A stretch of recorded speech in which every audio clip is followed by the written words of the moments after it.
So good morning, everyone. Good afternoon. Again, it's always a pleasure to be with people all around the world in our Weekend business.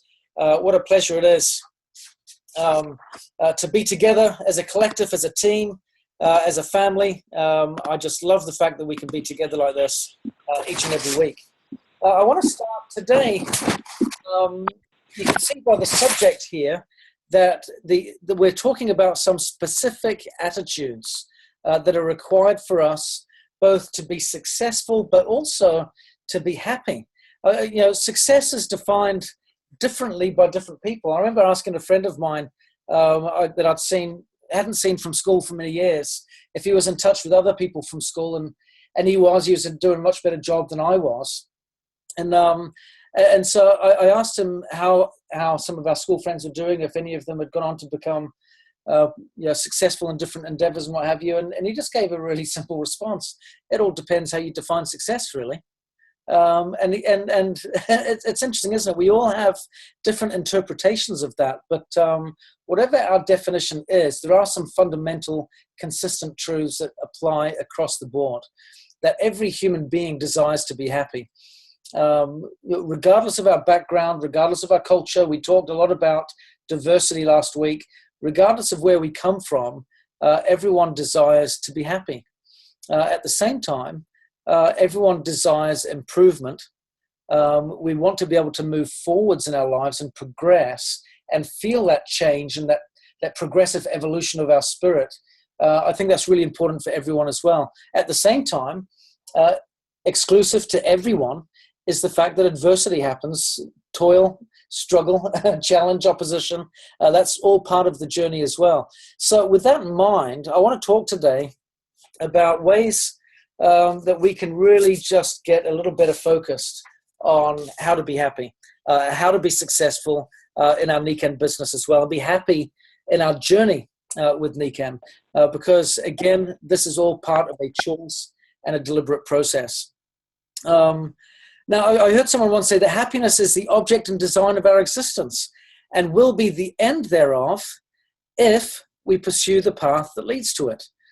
Interesting, isn't it? So we all desire to be happy, but it doesn't necessarily mean that we'll all achieve it. It depends on the path that we choose. So critical to this point then is, how do we find that path?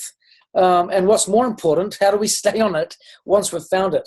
I love the example given in Alice in Wonderland, where Alice finds herself coming to a crossroads where there are two paths that lie before her, each stretching onward but in opposite directions. She's confronted by the Cheshire Cat, and she asks the cat that famous question, which path should I take?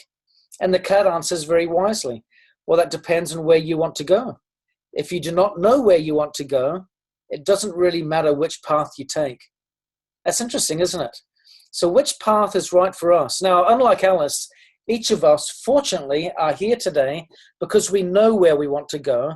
And on that basis, it does matter which path we choose to take. We're here on this call today. We're here as a part of Niken, or we're exploring Niken as a business opportunity because we do desire a particular path that will lead us to a specific end, that end being, of course, improved happiness, balance, and well-being. So with that in mind, I want to share some contrary beliefs that the world sometimes teaches and what we can do to avoid them. There's a very old ballad going back many, many years ago that contains what I consider perhaps a provocative line. It says, if wishing can make it so, then keep on wishing and cares will go. Do you believe that? Do you believe that if you can just wish something to happen, that it'll just happen? Does wishing get you a happier life? Does wishing get you a better business? Does simply wishing help you to become a better person? Well, it really doesn't, does it? And of course, there's that other song that we all know, going back, I think it came out when I was a kid, Don't Worry, Be Happy. Now, of course, we want to be happy, but we sometimes do actually need to worry. Worry isn't always a bad quality. We just need to make sure we worry in the right way.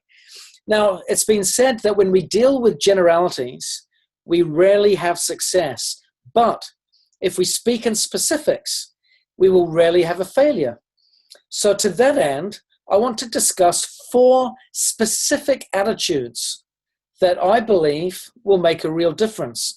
I touched upon these earlier this year, back in January.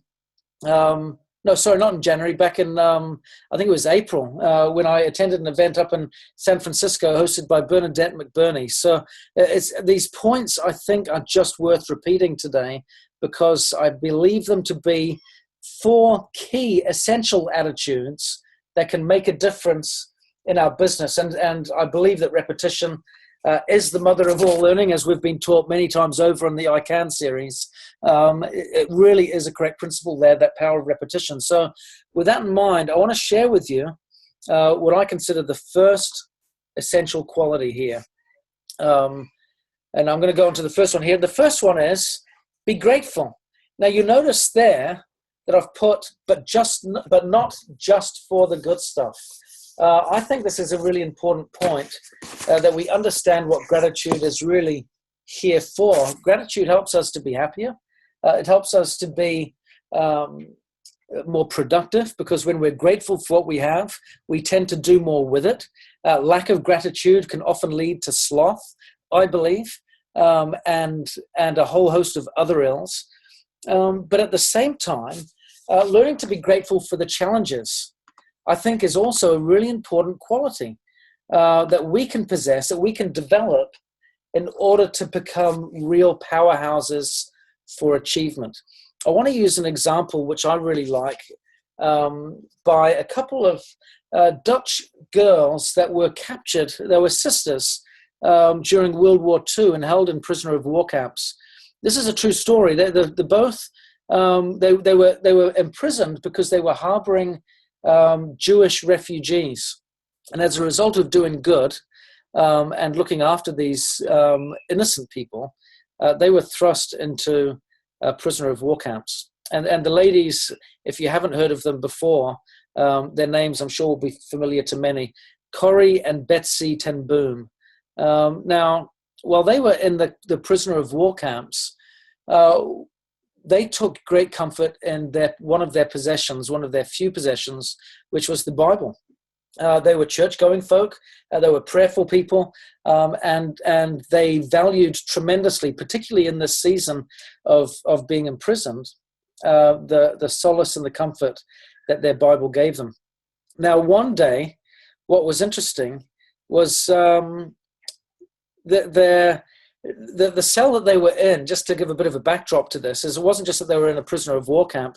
The particular cell block that they were in, or the bunker, whatever you choose to call it, was dirty, it was foul smelling, it was crowded, it was constantly patrolled by guards. But perhaps worst of all for them, to really create incredible discomfort, it was totally flea infested. There wasn't a place that they could move within that cell that wasn't covered in fleas. Now, I'm not sure if any of you have kind of had any close contact with fleas, perhaps if you've had some dogs or pets that have had them and seen the irritation they can cause. But it's just very, very frustrating, uncomfortable, distressing to have that in your environment all the time. Now, they were taught, of course, that they should be thankful, be grateful. That's what the Bible teaches. But Betsy told her sister Corrie that they should, in their prayers on this particular evening, thank God for the fleas. Now, her sister was a bit frustrated by that. How on earth could we be thankful for the fleas? She found that aggravating. It frustrated her, infuriated her even. She didn't want to be thankful for the fleas because they were making her life really quite terrible. Well, it's interesting what transpired, because a few weeks later, after that occasion had passed, Betsy heard a supervisor outside of their cell saying that she would not step through those doors of their cell because of all the fleas. And she said, and neither would the guards. She said it was because of the fleas that they were able to keep their Bible without the guards finding it. And also, they were able to have their own worship services in there with other prisoners without being interrupted by the guards. Interestingly, I also believe that if it wasn't for that regular contact that the guards could have had, I believe that probably prolonged the life of many that were in there as well. It's remarkable, isn't it, what perspective can do? And of course, 2020 vision can always, retrospect always gives us 2020 vision. But I think what's important is to recognize that sometimes in our journey through life or in business, because the two mirror each other a lot, we are going to have some uphill struggles. We are going to have some challenges. We are going to have some unexpected obstacles, but we need to learn to be grateful for them, because it's often these experiences that will turn out for our good if we remain patient, persistent, grateful, and optimistic. So I want us to keep that in mind as we go through today's call. What things have caused you challenges this year? And in what way can we be grateful for their presence and for their reality? What ways are they making us better, stronger, business builders, leaders, examples, coaches, mentors? Because oftentimes I've found, as a coach and a mentor myself, the best advice that I've often been able to give has come as a result of the adversity that I've had to face and overcome. If it wasn't for that, there'd be a lot of wisdom that would be lacking and a lot of experience left or rendered useless. So I think it's really important that we learn to express gratitude for the hard stuff. The next thing that I want to discuss is a longing for learning. I think this is really, really valuable, this point. And you'll notice, of course, in the core newsletter that Dave and I send out each week, how we have links on each newsletter to books to read, audios to listen to, videos to watch. And that's really important. I've got here that faith and doubt cannot coexist. And I think that's really important for us, again, to appreciate how these two relate. So my advice, going back to that point, faith and doubt cannot coexist, and they certainly can't occupy the same mind at the same time, because one always dispels the other, doesn't it? Faith is like light and doubt is like darkness. If you flick the light on, the darkness goes out the room. If you turn the lights off, then darkness covers it.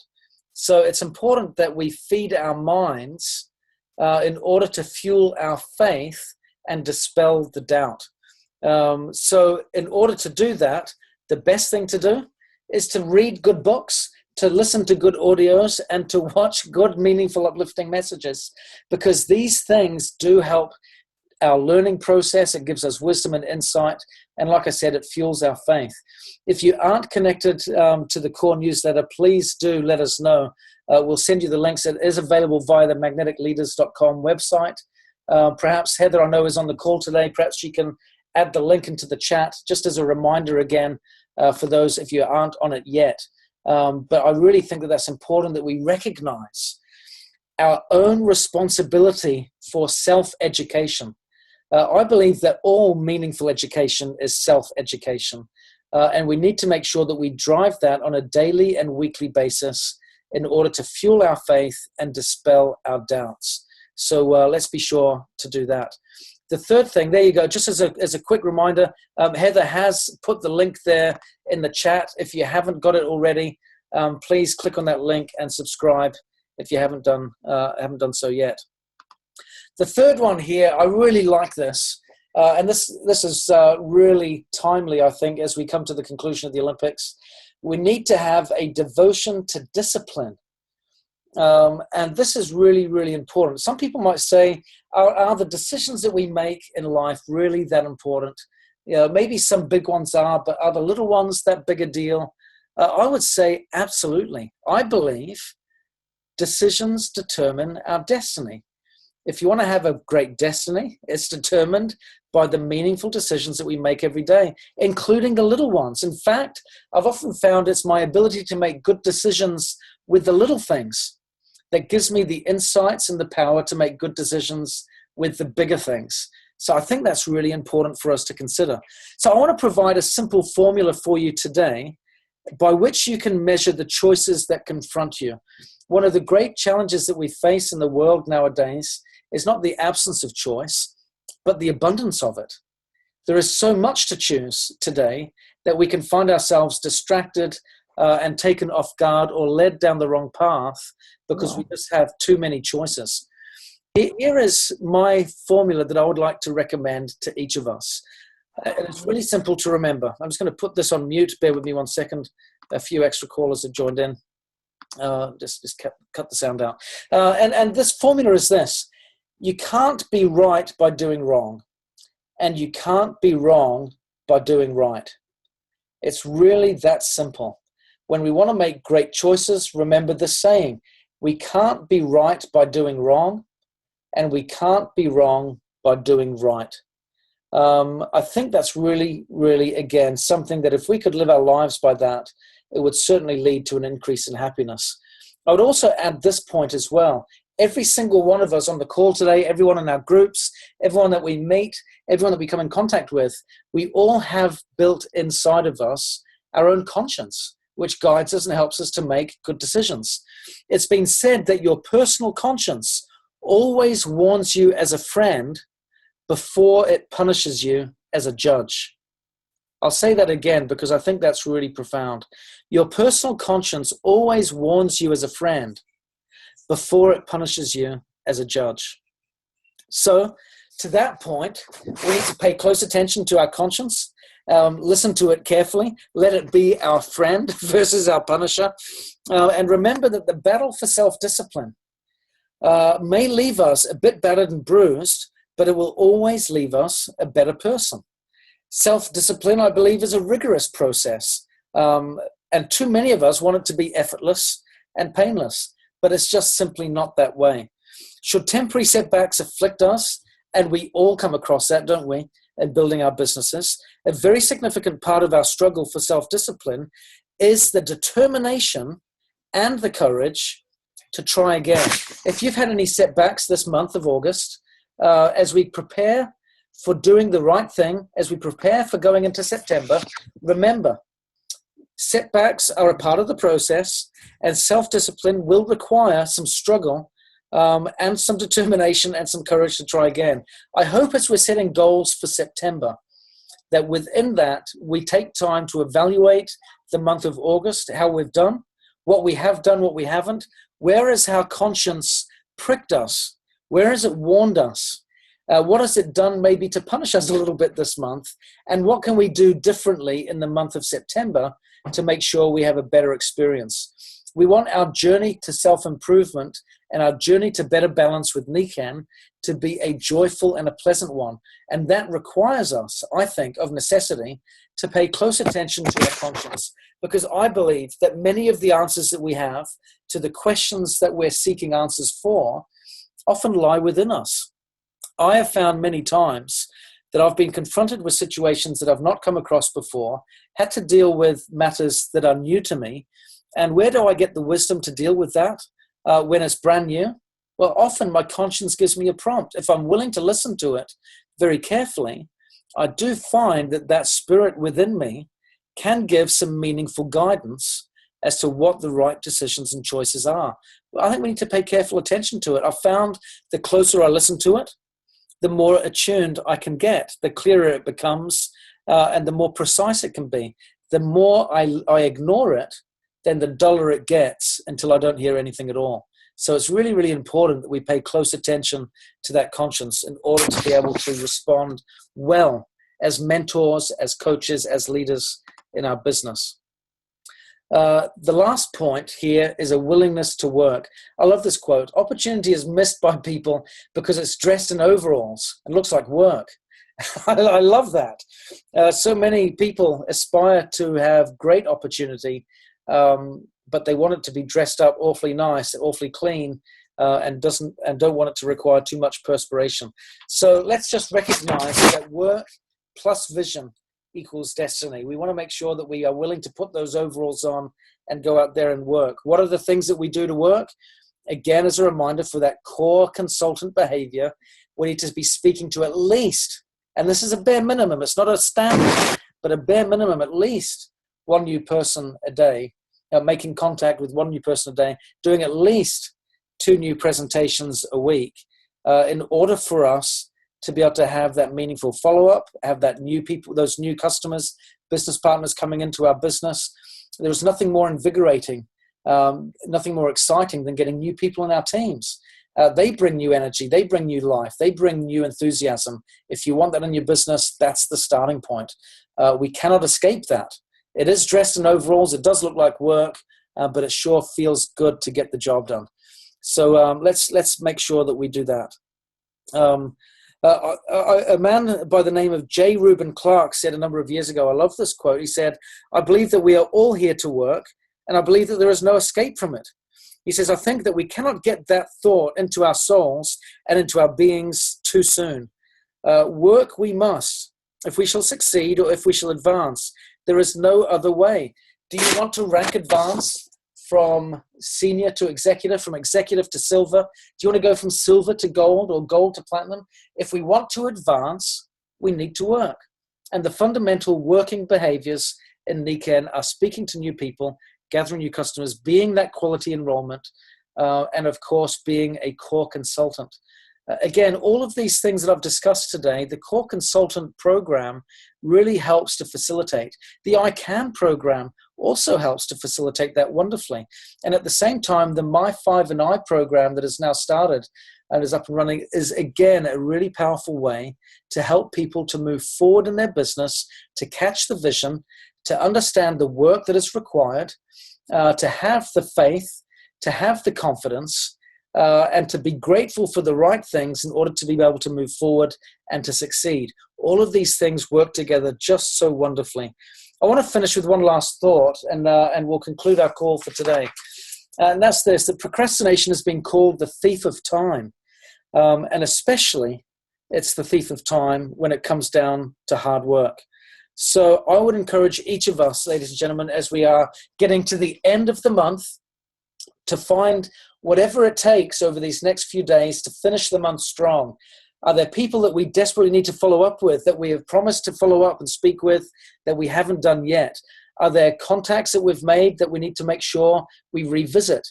Are there customers that haven't yet placed an order that a quick call could help them to get their order for the month? Is there someone that we need to follow up with and say, thank you, job well done? Is there work that needs to be done in these final hours of the month that can help us to finish August feeling good, with our conscience being our friend versus our judge? Can we go into September having thought this through carefully, knowing that there are things that we can do to really go out and make a difference with our team? Remember these 4 virtues, ladies and gentlemen. Again, let me just refresh our minds: an attitude of gratitude, a longing for learning, a devotion to discipline, and a willingness to work. I hope that we can all instill in greater abundance each of these virtues in our heart and in our mind, dig a little deeper, get our hands a little dirtier as we roll up our sleeves and get to work and make a difference. I know that as we do this, as we focus on these virtues and qualities, that our lives will be happier, that we will get more focus and more devotion within us, more purpose and more meaning will be expressed in what we do. And I know that when we do that, that hard labor feels good. And that hope and that confidence, that faith and that optimism will pay off and give us the results that we seek. Again, ladies and gentlemen, I love you. Thank you so much for being with us on this call today.